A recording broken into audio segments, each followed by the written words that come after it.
ka nriu tarik mantau bunai Kanye West ula Iaid halor ko ato Kanye kadai ka bashisya ni kadai ka jingkran ban mulai jingkran ban jisu ni kumu soba koman ni bun ki brio ki bostona ki jorwa ki jogu ki nama masam tam tale larwa ki jorwa gospel ki jorwa nem in hamba bishar ba ulong kuno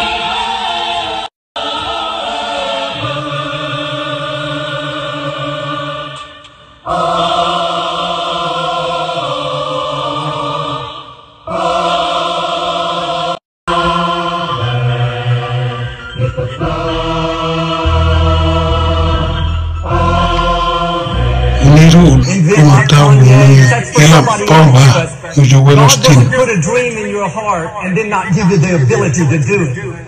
I've learned in life, you have to choose between your comfort and your calling.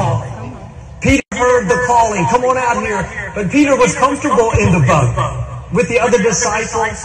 You know, it's easy to get comfortable, you know, even in a dysfunction. You know you're supposed to. And this studio, it's going to compare to places that you're in life where people tell you to quiet your voice and not talk about Jesus, you know, so loud. But everything else is so loud around us. When I'm in California.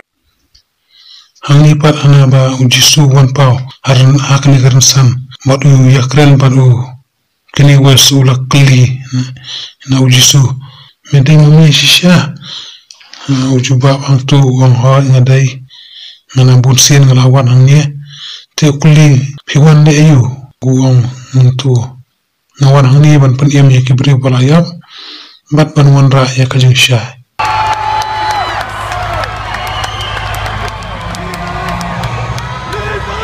oh shit dirty as hell I said shit for Jesus oh shit I didn't come here to make bad people feel good. I came here to make dead people alive. To show people the light. So that's all I need from you. To show people the light. The light of truth.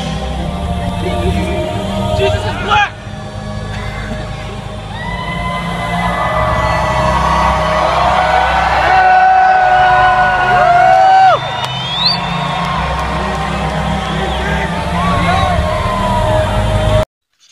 Ya kani ka simbol ngai baboro ni tiap kadai ka simbol jongka mano batau ya mapunlong ya kani ka simbol kamut ayu matrai pun ni tiap te hakawi ka video ngin sa pai ya kani ka simbol ka jumut ka jongka anta kita ki buriu ki badon mapunlong ya kani ka simbol ki badon hakata kanun ki yele kumno banwan ra ya kata ka one world government ni kata ka new world order kumba ngipuli hak kitab jing pau ba hadin ke jing rono kan sadon tang kawai ke jing syar tang kawai ka government te adu penginda ya syam ka video le shibun